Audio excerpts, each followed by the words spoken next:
di kung ganun by the power vested in me, I now pronounce you husband and wife.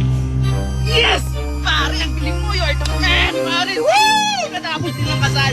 Naangkol. Philip, tawarin mo ako. Angkol! Ang galing mo. Anong komplikasyon? Meron pong isang Arthur. Nagpunta sa presinto kanina. Humihingi ng police report tungkol doon sa pagkamatay ng Rosel. What?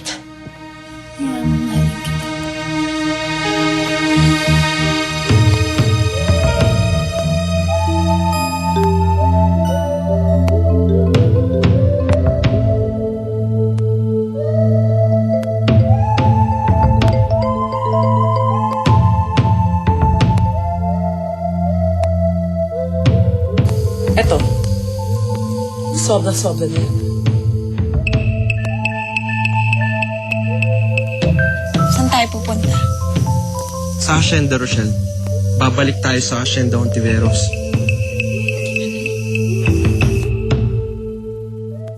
Hindi. Hindi ako papayag na bumalik tayo sa asyenda. Bakit hindi? Ayaw mo bang malaman nila na may asawa ka na? Ayoko nang bumalik doon. Ayoko na ng gulo. Ayoko magpakita sa mga tao doon. Hindi pwede yun, Rochelle. Ngayon asawa na kita. Kailangan makilala ka nila. After all, sila pa din ang kinikilala kong pamilya. At karapatan nilang makilala ang bagong dagdag sa pamilya. Si Mrs. Rochelle Ontiveros.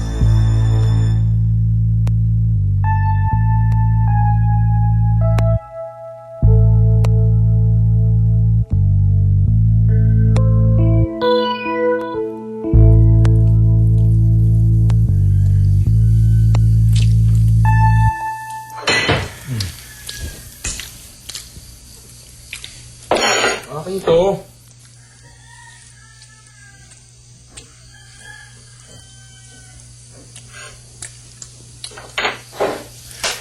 Wow!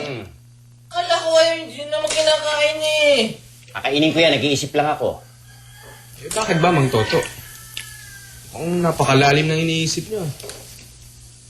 Hindi kasi kumapalagay Kagabi nakita ko si Senyora. Kausap yung pulis. Pulis? Sinong pulis? Hindi nagpunta rito nung isang araw. Nung nagbalita na patay na si Roca. Ito naman? Bakit daw? Ang hindi ko maintindihan Pero, narinig ko na sinabi ni Senyora dun sa pulis na kailangan daw hindi ito malaman ni Senyorito Arthur. Ang alin? Yun nga ang hindi ko maintindihan Saka, ito nakita ko si Senyora. Inabutan ng pera yung pulis. Talaga? Magkano daw? Kaya mo, kakausapin ko yung pulis, tatanong ko kung magkano. Malay ko! Basta nakita ko nagkabayaran. Mang Toto, ano naman kaya posibleng dahilan ng bayaran na yun? Yun ang gusto kong alamin. Anak, ngayon mo makikita tatay mo. Hindi lang magaling magluto, kung hindi, magaling ding mag-investigador. Excuse me po. Sampa. Apo. Bumili ka. Mabuti naman. Oh, that's very good news. Yeah, thank you very much. Okay, Ske. Thank you. Bye. Well, ginawa na ba ng mga pulis yung pinapagawa mo? But of course. So, lilitaw na yung pangalan ni Rochelle sa mga list ng namatay sa aksidente. Yes, Izzy. Clear and in black and white. So, wala na tayong dapat alalahanin pa. Kahit yung Arthur na yan na masyadong pakilamero.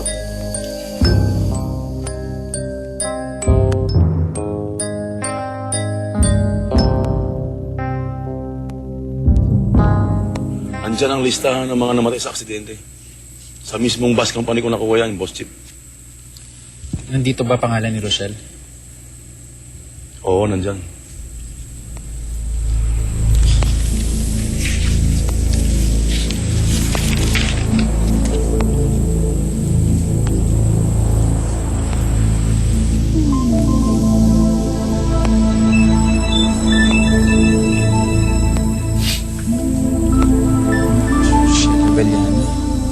Siya yan, di ba?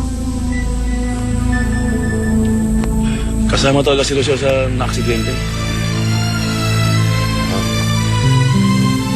Sorry, Boss Chief, pero talagang patay na siya.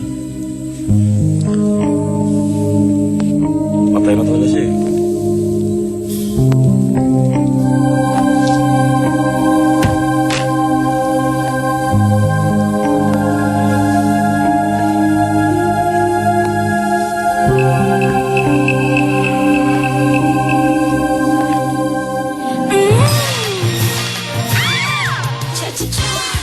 Ito ang Grade 1 Coffee Beans na ginagamit ng Coffee Co 3-in-1. Pinatapang ang timpla. Damang-dama ang lasa. Astig na kape.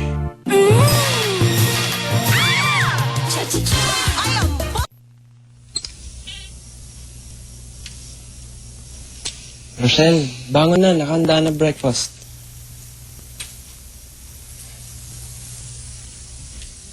Rochelle, tatanghalian tayo sa biyahe kung hindi tayo malis agad.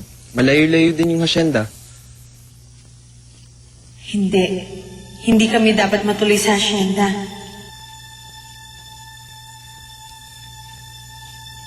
Abangon ka ba o hindi? Aray! Ang sakit. Bakit? Ano nangyari sa'yo? Sumasakit na naman yung ulcer ko. Aray! Hindi ako makakatayo nito. Aray! Ngayon ka pa sinumpong. Aray ko. Sige, kukuha lang ang gamot ha. Ayaw mo ko. Aray! Aray! Wala naman.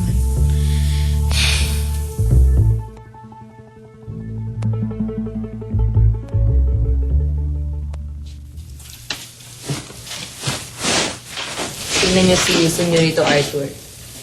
Lungkot-lungkutan na naman.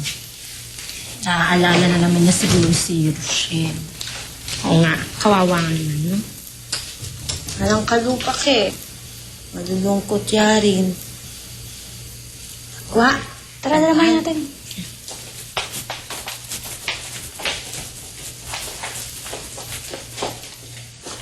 Hello po, senyorito. Good morning, senyorito. Good morning, senyorito. Good morning din sa inyo. Bakit po nag-iisa kayo? Oo nga. Hindi ko kasi alam kung dapat ko bang kausapin si Philip tungkol dito eh.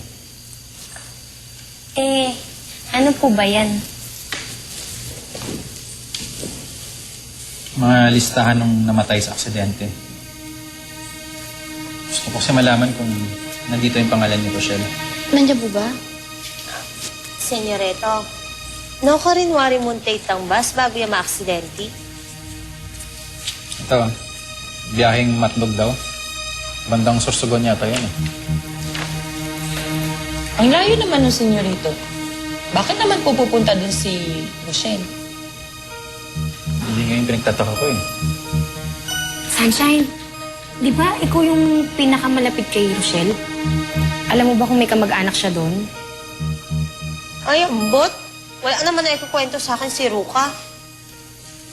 Rochelle, Santillan, Abiliana. Buong-buo pa pangalan niya dito ah.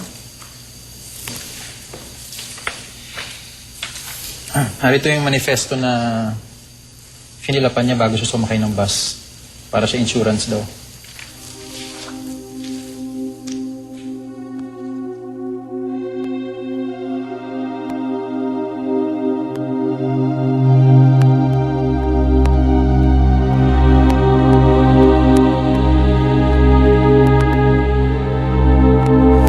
Bakit? Wing? Parang ating tama kini eh. May mali eh. Kasi sa pagkakaalam ko, hindi naman ganito ang sulat kamay banero ka. Huh? Hindi sa kanya sulat to. Ano?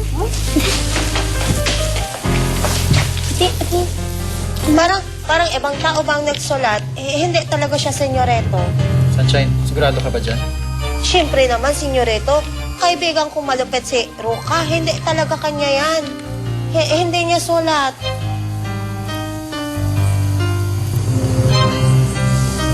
Sigurado ka. Senyorito, yes.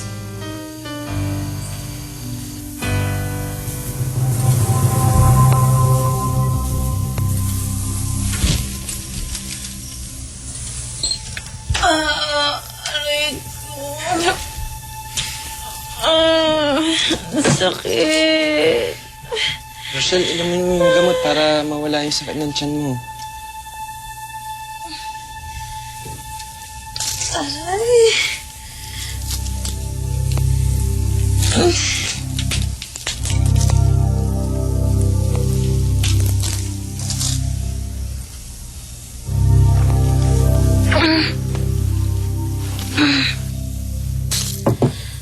Masakit pa din.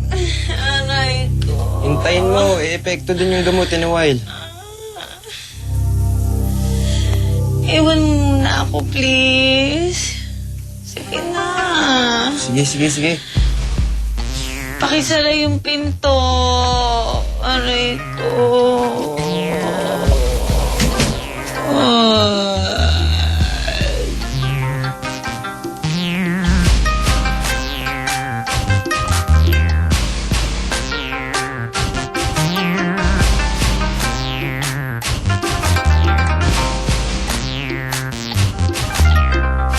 Sir!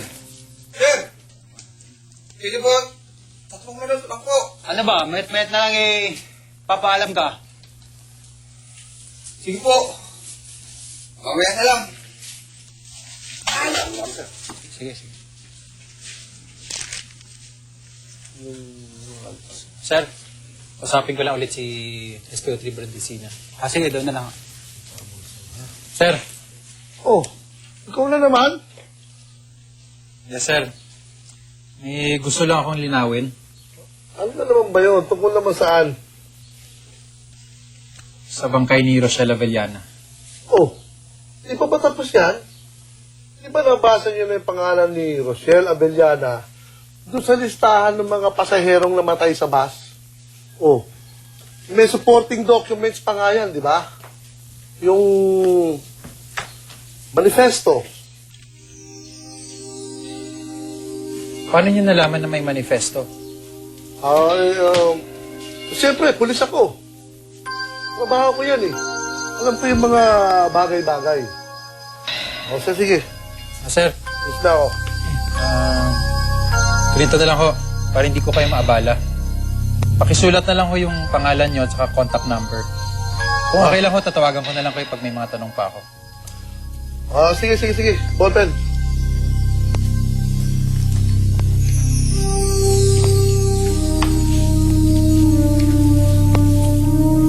So, yan ha. Pati number ko nandito na ha. Salamat, sir. Sige. Sir, sandali lang, sir. Pangalan lang to, sir eh. Wala namang number. Wala ba eh? Sir, pakisulat naman yung contact number nyo. Tara. O, yan. Okay? Off duty na ako ha. Sensya na, sir. Salamat.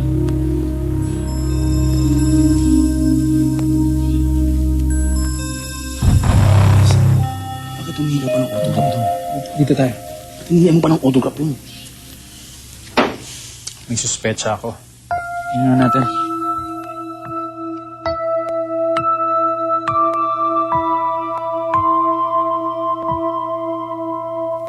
Bakit? Magkamukha surat.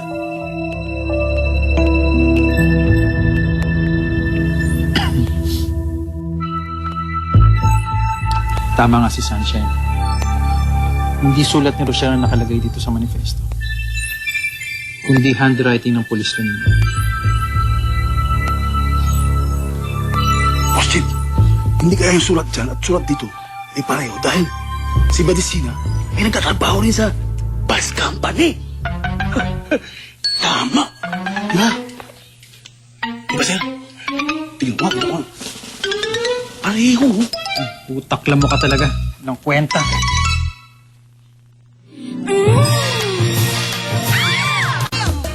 Okay, what's the latest? Okay. Yeah?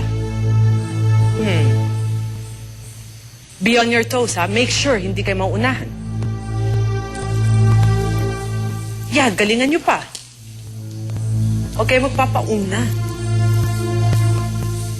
Oh.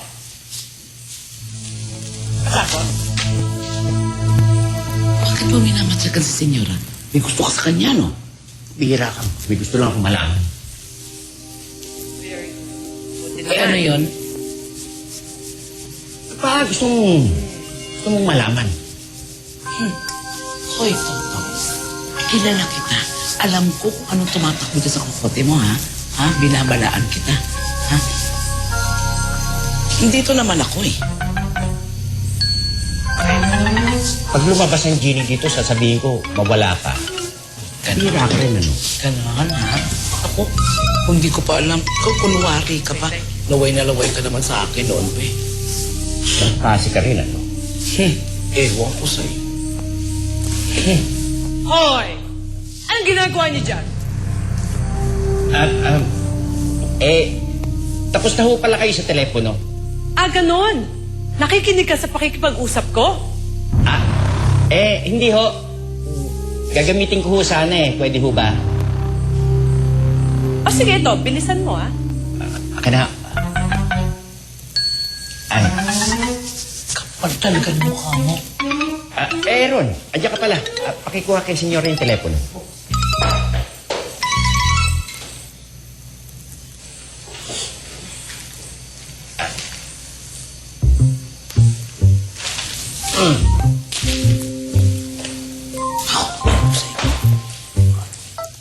Ote, asan nga pala si Philip?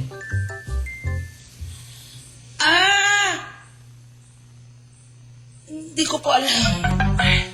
Asa kaya yung batang?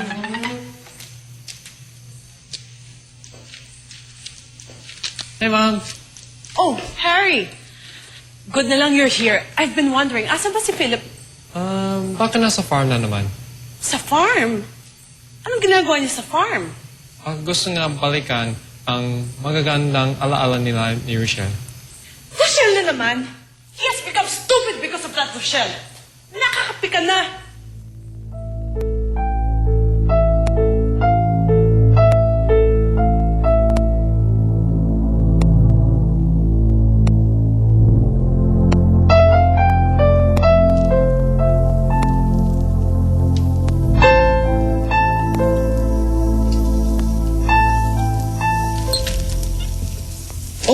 Buti nakatayo ka na. Okay ka na? Hindi pa. Medyo masakit pa. Magsi-CR lang sana ako. Bakit dito ka pupunta? Yung CR mo nandyan. Sasabihin ko lang sana sa'yo na magsi-CR ako. Kasi baka hanapin mo ko. Sipin mo, wala ako. Aray ko.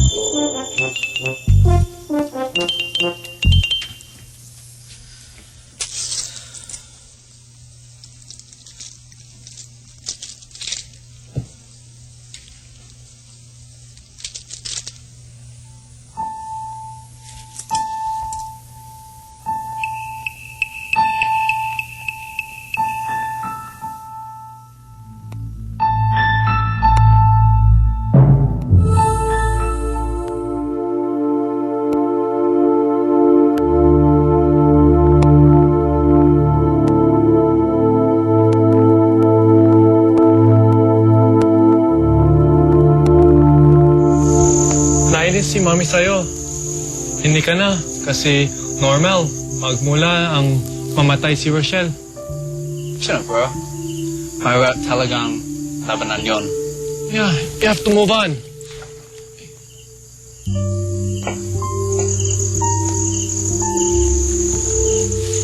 Hey, bro. Maglalaro sana kami ng basketball ni Harry. Let's play some ball. No. Kayo na lang. Pero Philip, ilang araw kang ganyan. Pabayaan niyo ako. Buhay ko to. sa palagay mo, tama yon, ginagawa mo sa sarili mo.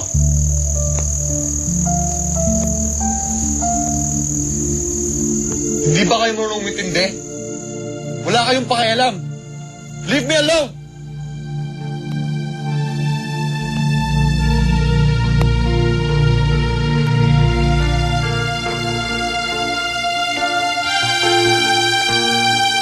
Aray ko, masakit na naman ang humsal ko. Hanggang ngayon, sakit pa rin siya, no? Oo, ewan ko ba kung bakit. Ako, alam kung bakit. Bakit? Dahil hindi mo ininom yung gamot na binigay ko sa'yo. Niloloko mo ba ako? Dahil hindi totoo sumasakit tiyan mo, niloloko mo lang ako.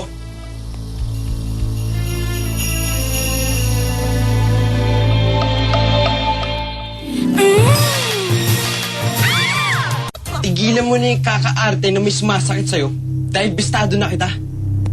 Rochelle, ba't mo ginagawa to? Ba't ka nagsisinungaling? Tinatanong mo pa? Ayokong bumalik sa asyenda. At akala mo naman magtatagumpay ka. John, sige na. Please. Huwag na tayong bumalik sa asyenda. Bakit? Dahil ba kay Philip?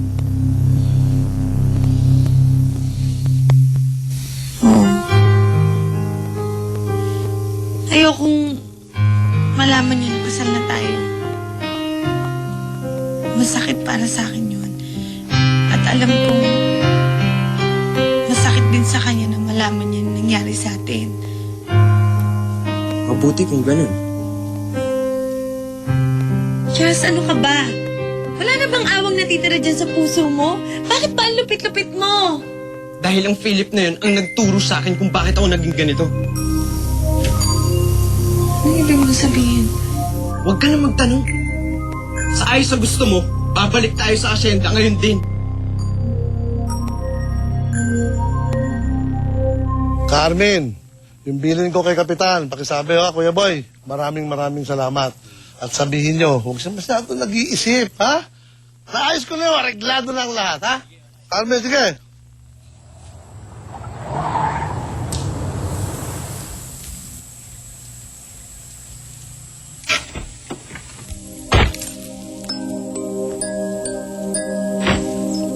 Sir!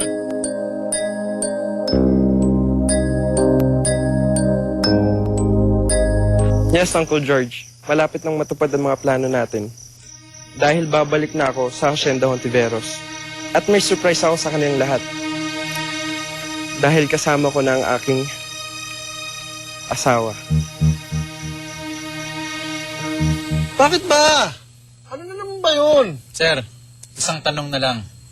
Ngayon naalala lang kasi ako importante lang. Alam mo, sa totoo lang, nakukulitan na ako sa'yo. Bakit ba tanong ka ng tanong tungkol dun sa Rochelle Abellana na yun, ha? Dahil hindi ako naniniwala sa mga sinasabi mo. Well, kung gano'n, sorry. Wala tayong magagawa. Brad. Oh! Oh! Lago! Sandali!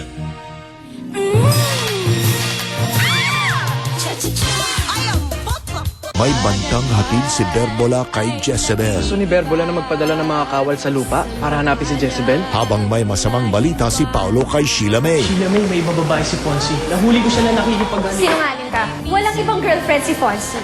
At may masamang plano naman si Betty kay Fredo. Hindi kaya may babae si Fredo? Jezebel, kaya nagligtas sa akin na.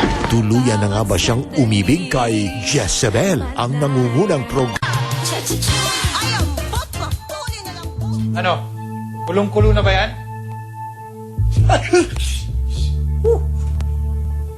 Musik! Kumukulo na to! Ayos! Teka. Bakit ko ako dinala dito? Ano gagawin niyo sa akin? Mga terorista ba kayo? Anong grupo niyo? Teka, Violation ng ginagawa ninyo sa akin yan. Kidnapping at assaulting a police officer. Ditumanda ko kayo. Alam namin ang violation ng ginawa namin. Pero pareho lang tayo. Dahil may ginawa ka rin kalokohan. At ginamit mo pang pagkapulis mo. Ano pinagsasabi nyo? Ano kilala? Pinalabas mo. Napatay na si Rochelle. Ngayon, hindi naman! Wala akong kinalaman. Wala.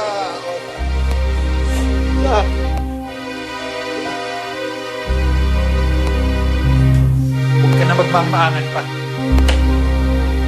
Dinoktor mong manifesto. Pinalabas mo. Nakasama si Rochelle sa mga biktima na namatay. Wala akong alam doon. That's falsification of documents. Pinagsasabi mo. Itong ebidensya. Aray ko! Ano ba yan? Makinig ka. Dahil kapag hindi ka nakipag-cooperate sa mga tanong ko sa iyo ngayon, hindi ka lang matatanggal sa serbisyo. Aray! Bumawa na po kayo sa akin. Tatlo po ang asawa ko eh. Ano ba nga lang to? Wala akong kinalaman dyan. Wala akong alam. Yung mga kalokohan mo, nagdagdag ka pa ng kasalanan. Nagawa ko lang naman po yun sa hirap na buhay. Ang hirap magpalaki ng pamilya. Mawala kayo sa akin. Aray! So, totoo hindi kasama si Rochelle sa mga nasawi sa aksidente? Sumagot ka! Ay ko!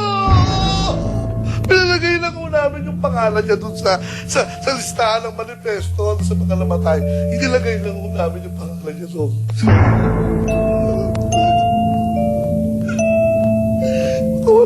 Hindi siya yung bangkay na pinakita niyo sa amin? Yung bangkay sa'yo! Hindi sa'yo! Hindi yun sa'yo! Hindi! Isa mo ang sinang yung walang pakisay. Isa mo, inilagay namin doon. Kung ba yun, buhay si Rochelle? Ay! Buhay na buhay! Oo, buhay na buhay. Binayaran lang mo kami para palabasin nung patayin na siya. Aray ko! Hindi ako papatayin! Ang Diyos ko! Sino? Sino nag-utos sa tagbayad sa'yo? Sino? Siguradong matutuwa si Senyora sa mga bulaklak. Tingnan nyo, press na press ito. Oh, ba?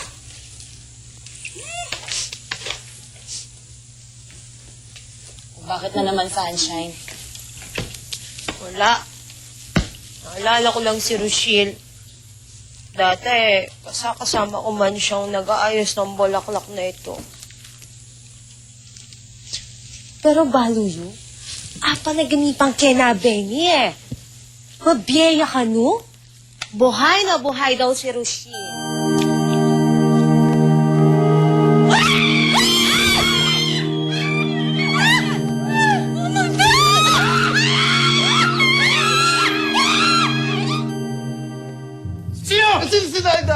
Si Naida Ontiveros po.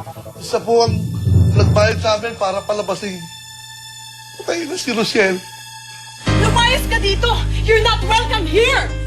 Senyora, please! Walang aalis at wala kayong kakalad ka rin palabas. You? Again? Ako nga, bastardo. Namiss niyo ba ako? Mga kwentong puno ng inspirasyon ang inihatid sa inyo ng Daisy 7 kasama ang Head and Shoulders, Ariel Angat sa Negosyo Promo at Cream Silk Conditioners. Go,